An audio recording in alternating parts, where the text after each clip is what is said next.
Hey guys, welcome back to The Curly Reader. My name's Amanda, and today I'm going to share with you all of the books that I read aloud to my kids during this past school year.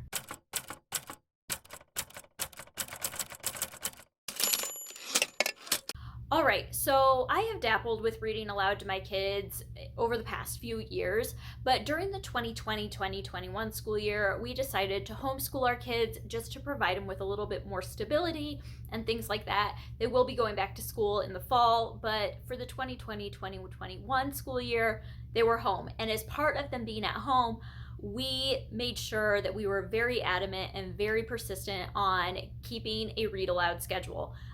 Every night before bed, not every night, but most nights before bed, we would sit down and we would read aloud as a family. And typically that would include my fifth grader, my fourth grader, and my first grader. Occasionally, little Jonathan, who is 3 now, would join us. But most nights he was a little bit too rambunctious and needed to head to bed. So anyway, those are the age range of the kids that I was reading aloud to, and I thought that I would share with you all of the books that we were able to get through in the school year. So I'm going to go through these in the order that we read them, so you can kind of see the progression of what we ended up doing. But we ended up reading in total 12 books during the school year. So that was really, really great. I'm really happy with that number. And so yeah, this is everything that we read from September of 2020 to the end of May, beginning of June, 2021. All right, so in order, the first book that we read was On the Edge of the Dark Sea of Darkness by Andrew Peterson. It is the first book in the Wing Feather Saga. You will, if you have seen my wrap-ups, you're going to kind of know how I feel about most of these books. This is the first book in a fantasy series by Andrew Peterson, who is a Christian music artist, I believe. But this is just a fun family fantasy. It's about 3 siblings. The only thing I will say, as far as reading this aloud, is there were a lot of made-up words that were kind of hard to pronounce, and there were a lot of footnotes that we ended up just skipping after a while. Because it just kind of made the read aloud experience a little bit hard. But other than that, the kids really enjoyed this and they were interested in continuing the series. I was not the hugest fan of the book, so we may end up buying the next book and then letting the kids, carry on with the series. We may end up continuing it as a family. We'll see. If you have continued this series, let me know if it gets better, because the first book was just okay for me. So after starting with that one, in the fall, we were doing a unit study on trees that was amazing. We loved it. But as part of that unit study, we read aloud Wish Tree by Katherine Applegate. And this book is so good. It is told from the point of view of a big oak tree, a red oak, and the tree's name is Red. It is known as the Wish Tree in town, which means that every May or every spring, the town residents come. It's like one day, it's May Day, I believe, that they come and they tie their wishes to its branches, and then something happens and the owner of the land that the tree is on wants to cut the tree down. And so it's just kind of about all of that. And there are a couple of kids in the houses that the tree provides shade for, and there may be some friendship bonding happening between the two of them that the tree facilitates. It is so, so good. I cried at the end. The kids loved it. It's a fun story. Go read this if you haven't yet. All right, after that, I read the first book in the Betsy Tasty series. We did not read all of this. We only got to the first one, Betsy Tasty. My idea with this is that I would read all 4 of these to the kids, and then we would go visit the Betsy Tasty house, because we live like an hour away from where Maud Hart Lovelace grew up. Maud Hart Lovelace grew up. Yeah, I said that right. And her house, Betsy's house, Tasty's house, all the different locations in the book are historic sites in that town, and so we could go visit it. However, we only got through the first book, so we still need to read a little bit more before we'll take a field trip of those sorts. And I kind of wanted to wait until I knew things would be opened up so we could really go in and get the full experience. But Betsy Tasty is a children's classic that takes place at the turn of the century, and it is about Betsy and Tasty, who are best friends and become best friends on their 5th birthday. And the first book is just kind of that first year that they're friends. And then they meet Tib, who is a new girl in town that becomes friends with them as well. But really the series is about Betsy and Tasty and how close they are. So anyway, we love that one. That was a really fun one to read aloud with the girls. After that, I shared with the girls one of my all-time favorite middle grade books, and that is Sweep, The Story of a Girl and Her Monster by Jonathan Auxier.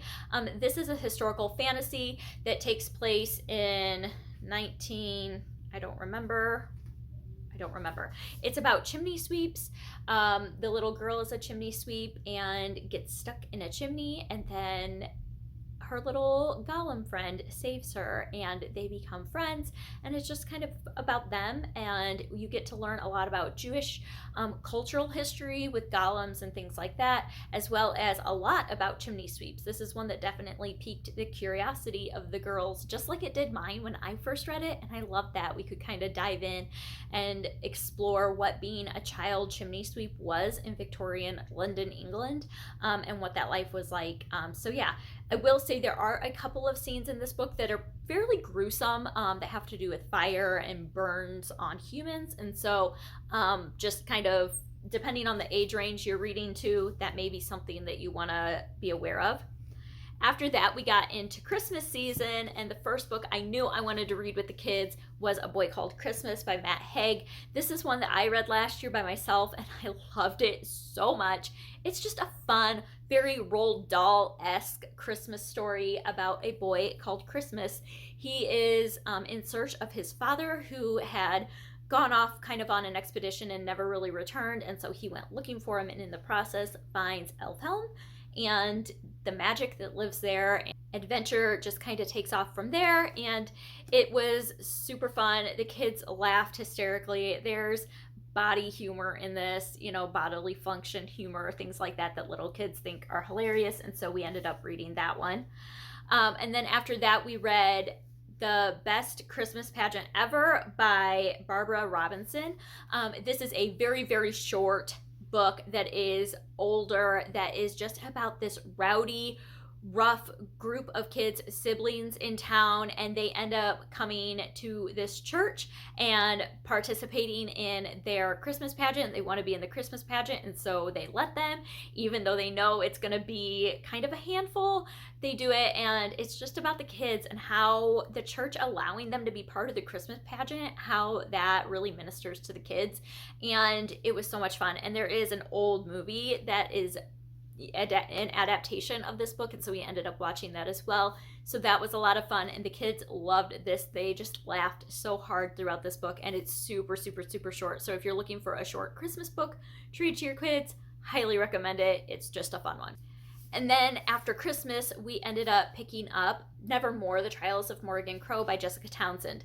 This is one that I wanted to give a second chance because when I first read it, I was just okay about it. I didn't really know how I felt. I feel like I was kind of giving into the hype and rating it higher than I really wanted to because I wasn't sure. And I was like, well, maybe if I read it aloud with the kids, then that'll really solidify how I felt about it. And it did. I wasn't the biggest fan. I don't love it as much as everybody else does. I don't dislike this book.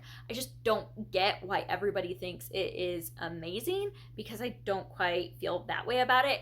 I do still want to continue on with the series, but this is basically just the first book in a fantasy series for middle grade kids, and it's about Morrigan Crow, who is kind of set to die on her 11th birthday or something like that. She's known as a cursed child, and she just has always known that on her 11th birthday she's gonna die. And then right before that happens, Jupiter North, this random redhead guy, just shows up and whisks her off to Nevermore and puts her in these trials to be a member of the Wondrous Society, but she has to pass the trials, and it's just a lot of mystery and a lot of unknown, and there's a villain, and that sort of thing. So the kids enjoyed that one, but they kind of felt the same as me where they didn't really understand some of the things. So I don't know. I'm planning on continuing the series myself, but I don't know if any of the kids will. All right, and then after that, we ended up reading Rump by Liesl Shirtliff. This is a retelling of Rumpelstiltskin. This is, I don't know. It follows, you're made to think that like Rump is a boy that's like middle grade age, but then also there's like talk of marriage and having babies and all of that. And so it's very odd because there's no ages really discussed in this, so that was kind of weird for me. But overall, this was a fun book. The kids laughed once again. There's a lot of just fun things in this book. And so it was a fun one to read aloud, and they really enjoyed it. So if you're looking for a fun retelling, I suggest that one.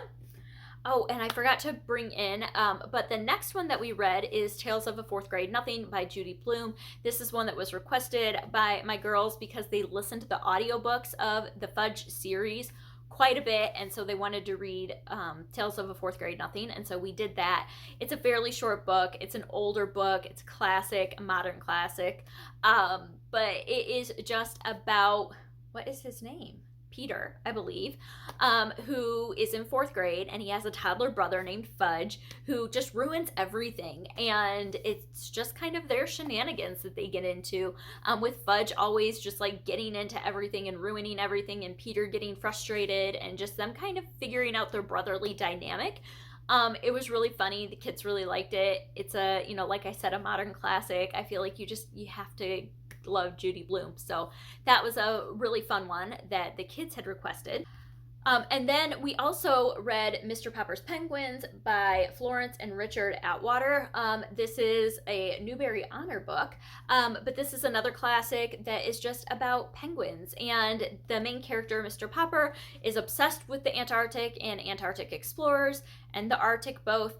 And so one of the explorers ends up sending him a penguin. And so he has to figure out how to keep the penguin cold, how to provide an atmosphere that it can survive in, how to keep it happy, how, all of this. And so eventually he ends up acquiring more penguins. They have babies. It's a whole mess. And so this one was fun. The only thing I didn't like about this one was that very ending of it. I was like, what just happened? But that's just me as an adult. I don't think the kids picked up on that. It was fine. All right. And then we read Wolf Keepers by Elise Broach. This, I have got to say, is probably my favorite book. Maybe Wish Tree. Maybe other than Wish Tree. I don't know. This was one of my favorite books that I've ever read aloud with my kids. Not just for my own personal enjoyment, but as far as a read aloud goes, this one was excellent in providing discussions about morals and moral decision making and just tough situations. This is about, what's the girl's name? Lizzie, whose dad is the head zookeeper at a wildlife park, California Wildlife Park, right outside of Yosemite in Northern California. And she finds a runaway that's been living at the zoo, and they become friends. And then they start noticing that the wolves at the zoo have been getting sick and dying, and so they're kind of out to solve this mystery. And in the process, end up at Yosemite Park. There's a lot of talk about naturalism or naturalists, John Muir specifically, and his life at Yosemite, as well as some other fun historical elements like the first female park ranger in Yosemite, things like that, and some of the features of Yosemite Park, as well as zoos and the ethics of zoos and that sort of thing, as well as the kid who is run away at the zoo and why he's there and what's going on with his parents and all of that. This provided so much good discussion, and it's a book that I had never heard of before. It was a cover buy from Book Outlet for me, and I've never ever heard anyone else ever talk about this, and I think this is a fantastic read aloud choice. So if you have kids, I would say like third grade and up, this would be a fantastic one to read with them.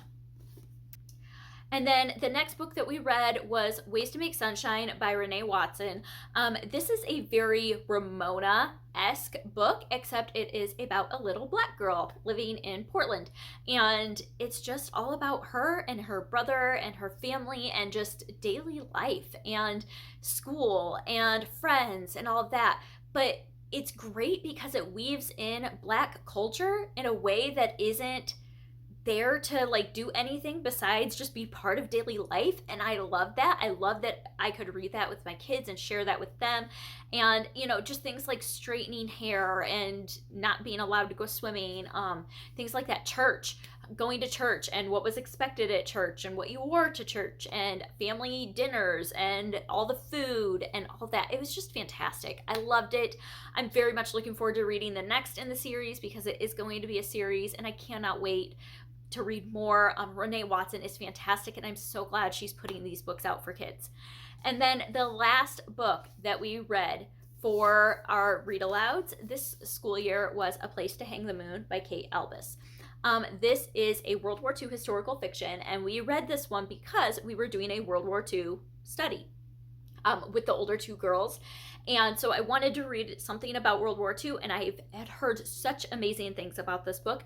And so we ended up reading this one, and this one was fun. It's about a set of 3 siblings who are orphaned. Their grandmother had custody of them and has passed away.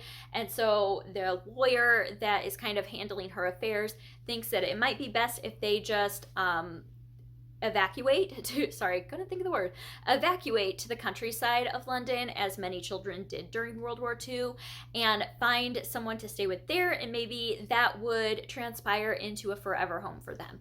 And they're like, okay, I guess we don't really have an option. And so they go through a few different people before they, kind of find somebody that they feel might be right. But it's fantastic. It has to do with a library in a small town and this set of 3 siblings that are wonderful. And you always have the rowdy little sibling in there, and it was so good. It was so sweet. And oh my goodness, Mrs. what was her name now? Mrs. Mueller in this, I just want to give her a big hug because she's fantastic. So anyway, that was our final book of the year that we just finished this past week. And so yeah, those are the books that I read to my kids this school year. It was a great read aloud experience. We are planning on reading The Candy Makers by Wendy Mass, which if you go way back and you look at my TBR for September, you will know, it might have been September, you will know that that was going to be our first read aloud of the year, and we never read it. And so the kids have been wanting to read it, and so that is going to be our summer read aloud as a family. And so we are planning on continuing this tradition of reading aloud as long as we can, as long as our schedules allow it.